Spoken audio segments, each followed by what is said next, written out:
Ooh. Ooh.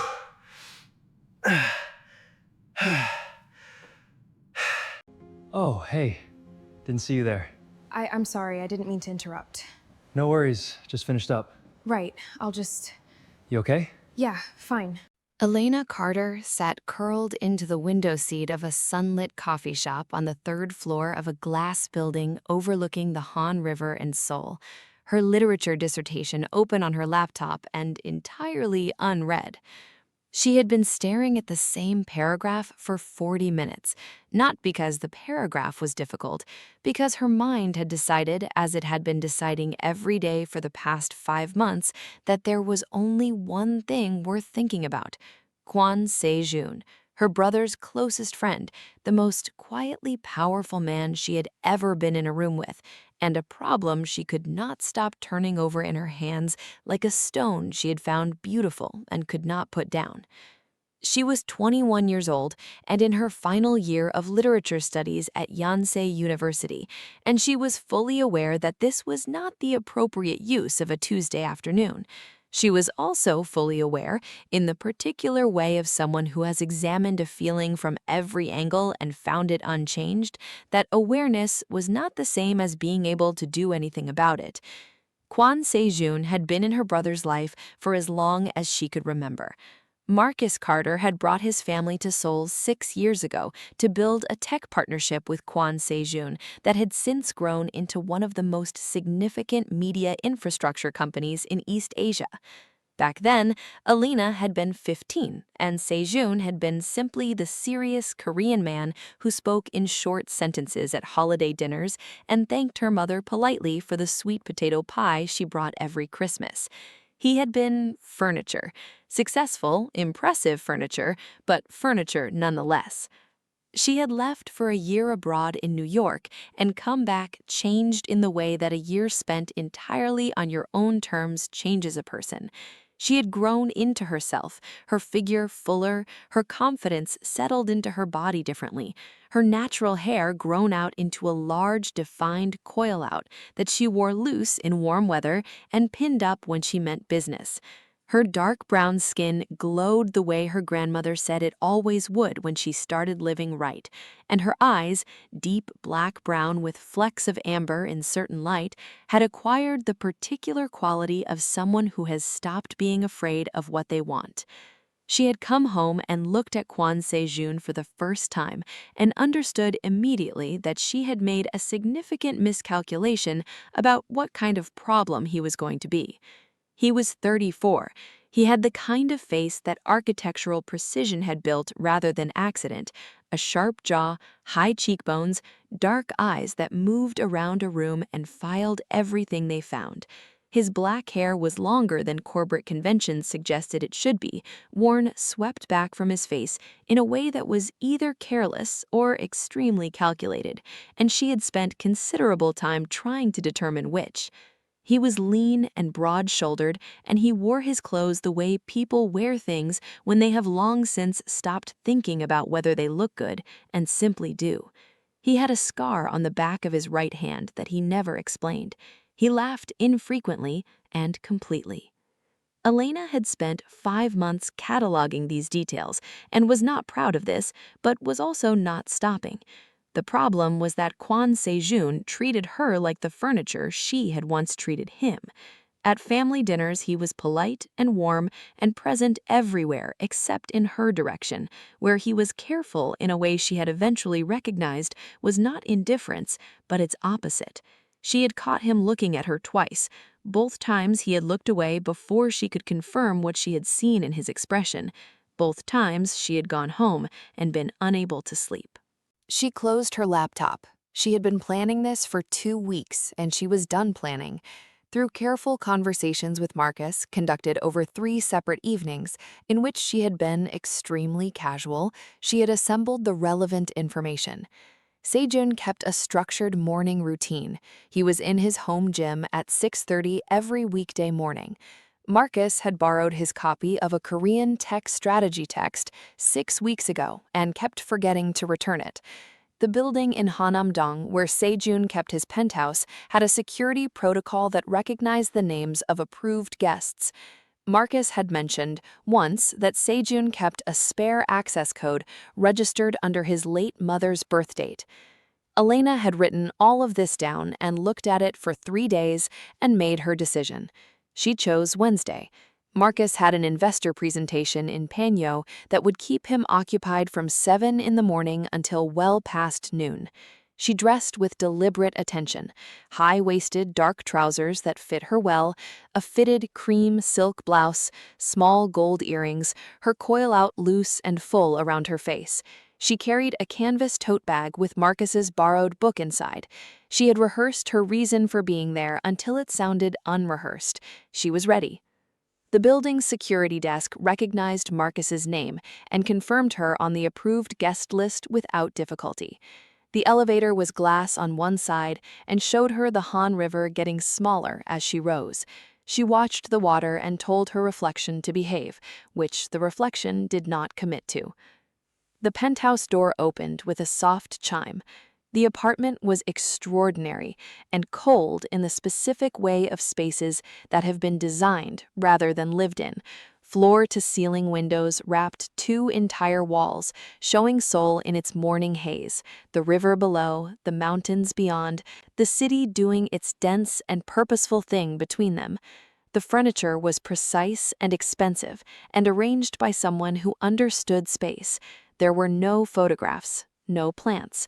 A single book on the coffee table, face down, beside a coffee mug. The apartment looked like a hotel room that had given up hope. She followed the sound of rhythmic movement to the home gym at the end of the hall. She stopped in the doorway. Kwon Seojun was doing pull-ups on a mounted bar, wearing only dark athletic shorts, his back to her. His body was extraordinary, not performatively so, not the body of someone who spent time thinking about their body, but the body of someone who simply used themselves well, and this was the result.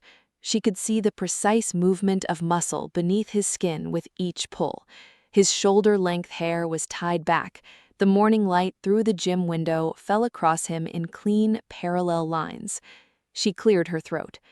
He dropped from the bar and turned in one motion, reaching for a towel. His expression went from neutral to sharp in half a second. Elena. His voice was flat and careful, and exactly the voice of a man who has found something in his house that he has not decided what to do with. What are you doing here? It was not a question. It was a sentence that was doing several things at once. Good morning, she said, keeping her voice easy. I brought Marcus's book back. She held up the tote. He's had it for 6 weeks, and I found it on his desk last night, and I knew you needed it, so I thought I'd drop it before class. She watched his eyes. She had learned to watch his eyes. He looked at the tote. He looked at the time. She could see him doing it from the wall clock. He looked at her, not in the way that inventory looks at things, in the other way. The way that lasted approximately 1 second longer than inventory required, and then stopped, deliberately, which was its own kind of information. It's 6:45 in the morning, he said. I have an 8 o'clock seminar, she said pleasantly. I'm an early person. He reached up and rubbed the back of his neck with the towel. She watched him make a decision. I need to shower, he said. Leave it on the counter. Marcus said your coffee is the best in Seoul. He talks about it constantly. I've always wanted to try it.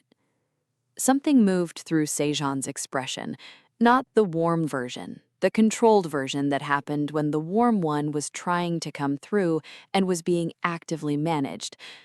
Elena, just coffee, she said. I'll be out of your way by 7:30. He looked at her for a long moment. She held his gaze without performing confidence. She simply had it. Living room, he said. 20 minutes. He came back in a gray-fitted long-sleeved shirt and dark sweatpants, his hair down and slightly damp, and she had to redirect her attention to the window view because the alternative was not suitable for a Wednesday morning. He moved to the kitchen with the focused efficiency of someone who takes a small number of things seriously, and coffee was one of them. She watched from the kitchen island as he worked, the exact measurements, the specific temperature, the sequence of steps that was clearly not approximated but precise. "Where did you learn to make it like this?" she asked. He was quiet for a moment. "My mother," he said. The words came out softer than his usual register. She made coffee every morning like it was the most important thing on the agenda. She said everything else in a day could go sideways, but if the morning was done right, it set the rest. Elena was quiet. She sounds like someone worth knowing. She was. He set the finished cup in front of her. The foam on top was a perfect circle. "She died 4 years ago." "I'm sorry," Elena said. She meant it entirely. Marcus never mentioned it. "I don't discuss it often." He leaned against the counter across from her, arms folded loosely, watching her take the first sip. She closed her eyes. The coffee was extraordinary, the kind of thing that made you understand why someone had developed rituals around it. When she opened her eyes, he was still watching her, and the watching had changed quality in a way that made her set the cup down carefully. "Why are you really here, Elena?" His voice was quiet. It was the same question as before, but it was not the same question. She looked at him directly. This was the moment, and she had prepared for it, and she was not going to approximate it. "Because every time I'm in the same room with you, you look at me like you're reading something important, and then you close the book before the end, and I'm tired of being a book you put down." The kitchen was very quiet. Seojun's jaw tightened. She saw his hands close around the counter edge. His eyes were doing several things at once, the warmth trying to come through and being managed, and not being entirely successfully managed. "You're Marcus's sister," he said. The sentence was doing too much work. It was load-bearing, and she could feel it straining. "I know who I am," she said. "The question is whether you're going to keep pretending you don't know what this is." "You're 21. "Yes," she said. "I'm aware. I'm also sitting in your kitchen at 7 in the morning, having this conversation, which is not the behavior of someone who hasn't thought this through." Something moved across his face, not the controlled version, the other one. His hands tightened on the counter. "Elena, there are 13 years between us. There is your brother. There is the history of this family and what it means. These are not small things." "I didn't say they were small. I said I wasn't afraid of them." His phone buzzed on the counter. He looked at the screen and something closed in his expression. He picked it up. "I have a call in 20 minutes. He set the phone down and looked at her. I can't have this conversation right now." Elena stood. She picked up her tote and she looked at him, really looked, the full version, the one she'd been keeping at partial since she walked in. "Seojun," she said, "I'm not going anywhere." She let that sit for exactly the time it needed. "Thank you for the coffee. It was everything Marcus promised." She walked to the door and she felt his eyes on her back the entire way. In the elevator on the way down, she pressed her hand flat against the glass wall and watched Seoul appear below her as she descended, and breathed steadily because her heart was conducting itself in a way that required management. The campaign she ran for the following week was patient and precise. Monday, she arrived with a question about a passage in a Korean contemporary novel she was analyzing for her dissertation, a genuine question as it happened, because Seojun had read more literature than anyone expected of a tech executive, and she had discovered this and found it devastatingly inconvenient. He answered the question in detail, standing in his doorway for 12 minutes, and then let her in to use his study because she had a seminar response due by noon and her laptop's battery had died. She worked at his study desk, and he worked elsewhere, and she emerged to ask him questions every 20 minutes and watched his careful professional face conducting itself more and more poorly as the morning continued. Tuesday, she appeared at the lobby of his building, having just been at the bookshop on the ground floor of the adjacent building, and having just coincidentally found a copy of a book they had discussed and thought he might want to see it. They stood in the lobby for 40 minutes discussing it. He bought coffee from the lobby cafe. She watched him handle the paper cup with the same careful attention he brought to everything he touched, and stored this information. Wednesday, she made her grandmother's shrimp and grits, a recipe that had been in the Carter family since before anyone could remember. And she made too much, significantly too much. She brought it to his door in a proper container at 7 in the morning, and he looked at the container and then at her and opened the door without speaking. They ate on his balcony overlooking the Han River, the city below them doing its morning thing. And he ate with the focused appreciation of someone who had been making solitary meals in a showroom apartment for too long. "My grandmother taught me this when I was 8, she said. She said a woman who couldn't cook her family's food had misplaced something important. Your grandmother sounds direct, he said. She's from Louisiana, Elena said. Directness is the family language. He looked at her across the balcony table with the morning light behind him. You're not what I expected you to be, he said, when Marcus first told me his sister was coming to study in Seoul. What did you expect? He considered this. Younger, less something. He stopped. Less what? She said. He looked at the river. Present, he said finally. You're very present. It's difficult to be in the same room with you without being aware of it. She said nothing. She let it sit. Some things were better not answered. By Thursday, she was arriving without an excuse.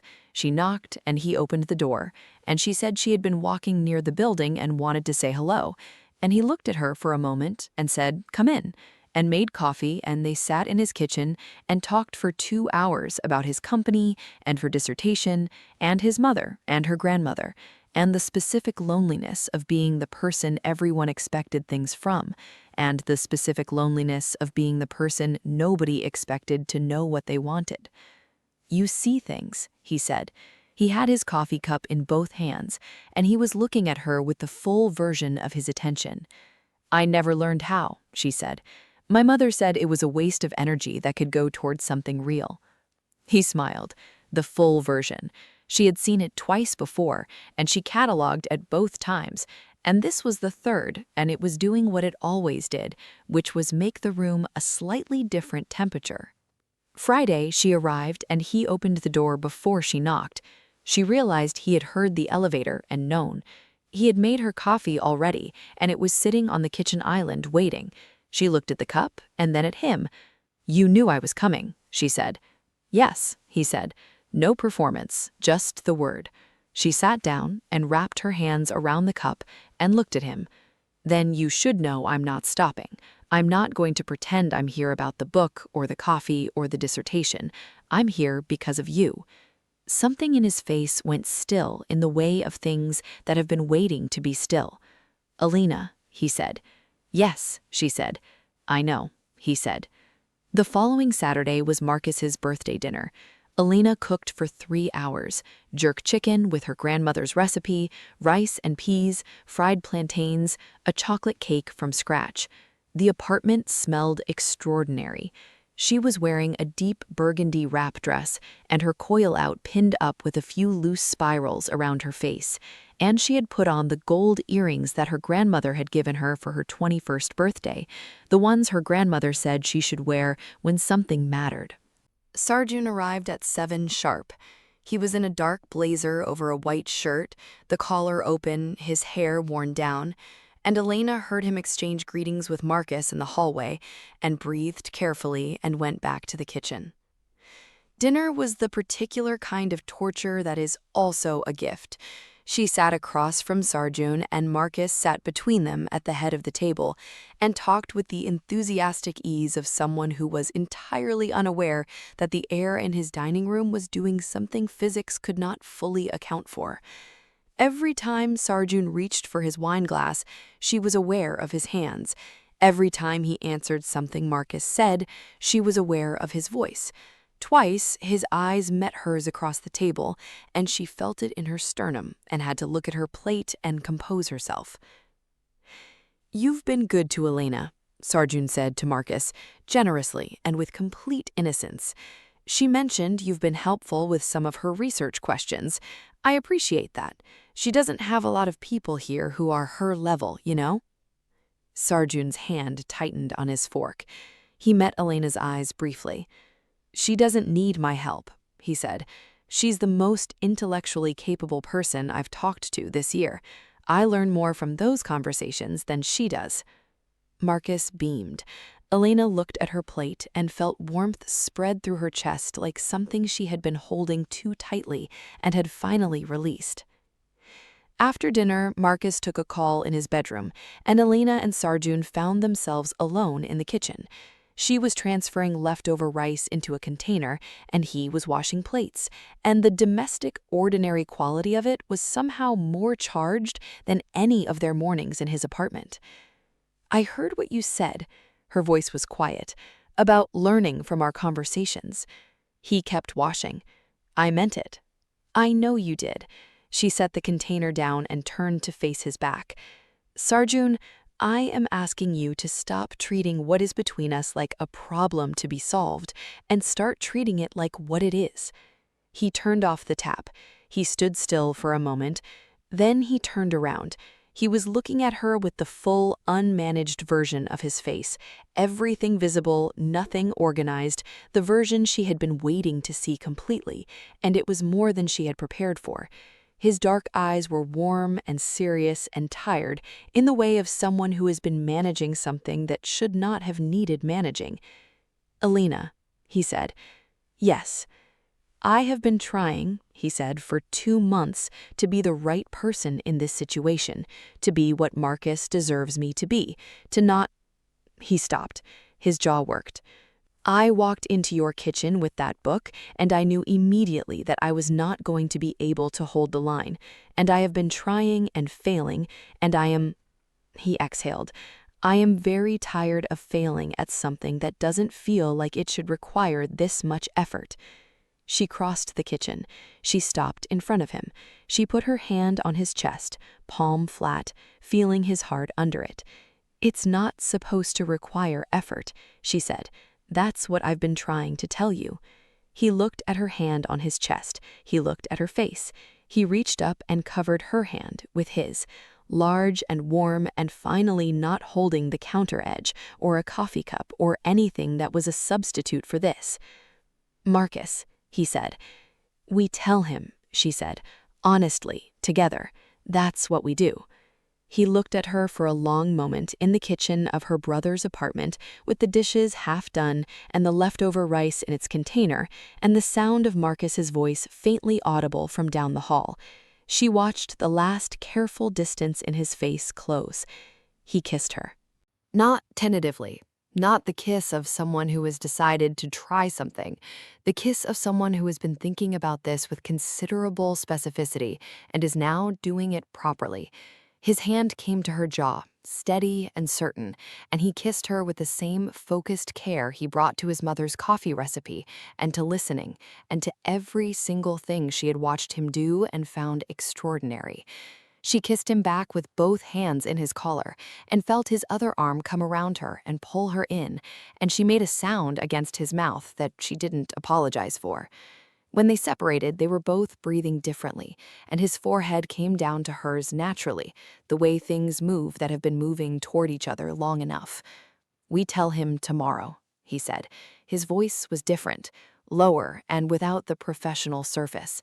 "Not tonight. Tonight I need to be his best friend." "Tomorrow," she agreed. They heard Marcus's footsteps. They separated. Marcus came back talking about the call, something about a contract, sitting back down. Elena went to make tea. She glanced at Seojun and found him already looking at her, carefully, with the smallest version of the full smile that was entirely for her, and she looked back at her tea and felt her chest doing things she had no words for. The following morning, they sat together on Seojun's balcony, with the Han River below them, and discussed what they were going to say. Seojun was methodical about it. He wanted to be honest and direct and not ask for permission he understood was not Marcus's to give. He wanted to take full responsibility for his own feelings, rather than framing Elena as the one who had pursued this, which she had, and which she was not ashamed of, but which was not the full picture.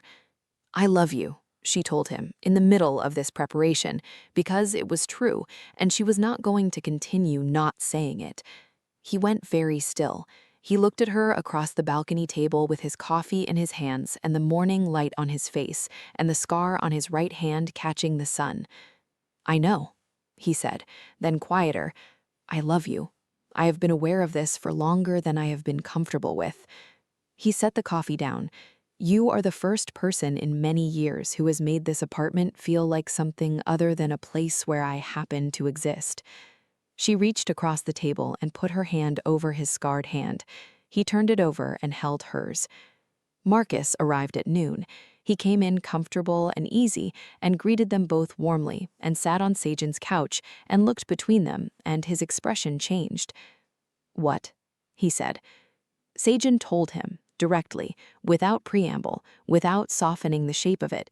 He said that he had developed feelings for Elena, and that Elena had been honest with him about her own feelings, and that they had kissed, and that they were both aware of what this meant for every relationship in the room, and that they were telling him because he deserved to know immediately from them. The silence was the kind that has weight. Marcus looked at his best friend. He looked at his sister. He stood up and walked to the window and stood with his back to them for long enough that Elena could hear her own breathing. "How long?" he said, to the window. "The feelings developed over the past 2 months," Seojun said. "Nothing happened until last night." "Last night." Marcus turned. His face was doing everything at once. "At my birthday dinner in my apartment." "Yes," Seojun said. He did not add to this. He let it be what it was. "Elena?" Marcus looked at her. "Are you—" He stopped. Started again. "Is this what you want? Not a crush, not something temporary. Is this what you want?" "Yes," she said. "I've wanted this for 5 months, and I know the difference between what I'm saying and something I haven't thought through. I know the difference, Marcus." Her brother sat back down. He rubbed his face with both hands. He was quiet for a long time. "You're my best friend," he said, to Seojun. "You've been my best friend through things that would have destroyed most friendships. And you're my sister." He looked at Elena. "You're my person. I raised you alongside Mom. You're my person." "I know," she said. "I need you to understand what you're asking me to hold," he said. "Both of you. If this goes wrong—" "It won't go wrong," Seojun said. His voice was steady and entirely without performance. "I want to be honest with you about something, Marcus. There is nothing I would not protect in this room. Your friendship is the most important friendship of my life. Your sister is the most important person I have met in longer than I can account for. I am not asking you to choose between those two things, because they are not in competition. I am asking you to trust what you know of me." Marcus was quiet for a long time. "You know what she likes," Marcus said. "Coffee? She takes it with 1 sugar and oat milk. She reads poetry when she's anxious. She wants to write novels because she's afraid to say so out loud, because she doesn't want to be told it's impractical. She cries at old films, but only when she thinks no one can see her. She argues with texts she disagrees with by writing in the margins. She is the most genuinely herself person I have ever been in a room with." Marcus looked at his sister. Something in his face moved from the complicated place to somewhere else. "You're happy," he said. "Yes," she said. "He makes you happy." "Yes." Her brother exhaled. It was a long exhale with a lot in it. "I need some time," he said. "I am not giving you a yes right now because I need to be honest too, and right now what I honestly feel is a complicated mess. But I am also looking at my best friend and my sister sitting on that couch, and I can see what this is, and I'm not—" He stopped, started again. "I'm not going to be the person who breaks that because it makes me uncomfortable." Elena crossed the room and hugged her brother, and he held her tightly, the way he had since they were children, and she felt him hold on for a long time. When Marcus left, he shook Seojun's hand at the door and said nothing, and Seojun said nothing back, and the handshake contained everything they did not need to say. Elena and Seojun stood in the doorway of the empty penthouse after Marcus's footsteps had faded and looked at each other. "We did it," she said. "We did. He opened his arms and she walked into them, and he held her with both arms, his chin resting on top of her head, his heartbeat steady under her cheek. "Honestly," he said, "we were honest. That's all we can do." He tilted her face up and kissed her softly, the kind of kiss that is not a beginning or a middle, but a settling, the particular warmth of two people who have finished performing and are simply themselves. The weeks that followed were a recalibration for everyone. Marcus came around with the gradual, reluctant grace of someone who has decided being right is less important than being present. He saw Elena in Seojun's apartment on a Sunday afternoon, cross-legged on the couch with her dissertation spread across the coffee table and Seojun across from her at his desk, and the comfortable, unperformed ease of two people who had made a life together, and it showed. He saw the way Seojun listened to her, completely, with his full attention, the way Marcus had always seen him listen to things that mattered. He saw Elena's laugh in that apartment, the real one, and understood something he had been resisting. 6 months after that Wednesday morning with the borrowed book and the 6:45 a.m. coffee, Elena moved into the Hanam-dong penthouse. She brought her books and her grandmother's cast iron skillet and her collection of vintage poetry anthologies and the photographs from home that she arranged on the shelf that had always been empty, and the apartment became something different, warm and specific, and lived in.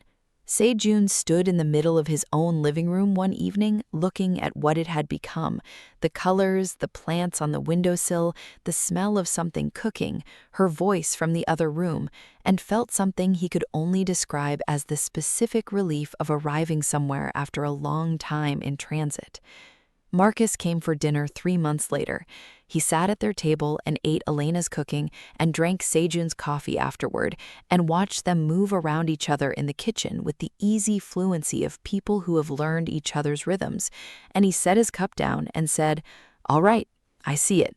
I've been seeing it for weeks and I've been being stubborn about saying so." Elena looked at her brother. And you glow," he said. He looked at Seojun. "And you have a plant. You have 3 plants. You have never in your life owned a plant." Seojun looked at the plants on the windowsill. "She brought them." "And you kept them alive," Marcus said. "That's actually impressive." He picked up his coffee. "You have my blessing. Don't make me regret it."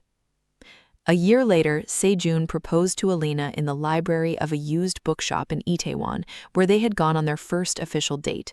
Walls of books, afternoon light through the skylight, the smell of old paper. He got down on one knee between the poetry section and the African literature shelf and looked up at her with the full, unmanaged version of his face and said, "You walked into my apartment at 6:45 in the morning with a book that was clearly a prop, and I let you in anyway. That was the most intelligent decision I have made in 34 years. Marry me. I would like to keep making intelligent decisions for the rest of my life." She said yes before he finished the sentence. She said it through tears that she did not attempt to manage. They married the following autumn in a garden overlooking the Han River, the water catching the late afternoon light the way it had on the morning she had first stood at his kitchen island and told him she was not going anywhere. Marcus stood as Seojun's best man and gave a speech that began with the words, "I was wrong," and ended with something about how the heart's jurisdiction is larger than the mind's comfort zone, and that both of them had shown him something he intended to remember. Elena's grandmother flew in from Louisiana and held Elena's hands before the ceremony and looked at her face and said, "There it is," with the satisfaction of a woman who has been waiting for something and has seen it finally arrived. They danced their first dance with the river and the autumn city behind them, and Elena's head against his chest and his hand in her hair, and neither of them said anything for a long time because there was nothing left that needed saying. "You knew," she told him eventually, "when I came in that first morning with the book. You knew." "Yes," he said. "And you still made me work for it," she said. "You didn't need to work that hard," he said.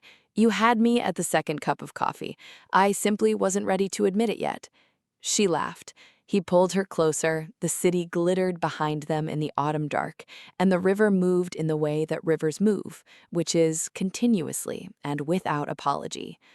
Love, Elena's grandmother had always said, was not the finding, it was the deciding. The moment you looked at someone and decided they were worth the particular and inconvenient and extraordinary work of staying. Elena had decided in a coffee shop overlooking the Han River on a Tuesday afternoon when she couldn't read her dissertation. Seojun had, if he was honest, standing in his home gym at 6:45 in the morning, looking at a woman in a cream silk blouse holding a book that was clearly a prop, and knowing immediately that his carefully ordered life had just been permanently complicated, and being, underneath all the management, completely glad. Some love stories follow a sensible route. Some knock on your door at an unreasonable hour with an implausible excuse and look you in the eye and say, "I'm not going anywhere." Those are the ones worth the complication. Those are the ones that turn a showroom into a home and fill the empty shelf and keep the plants alive. Those are the ones that, when you finally stop managing them and let them be what they are, turn out to have been the most intelligent decision you ever made. Elena and Seojun knew this. Marcus eventually came to know it too. The river knew it all along. If you followed Elena and Seojun from that first morning in the gym all the way to the garden by the Han River, thank you for staying the whole journey. Leave a comment telling me the moment that got you. Was it the coffee at 6:45, or the library proposal, or the look across the birthday dinner table? I read every single one. Subscribe so you're there when the next story drops, and share this with someone who needs a reminder that the love worth having is the one that refuses to be managed. See you in the next one.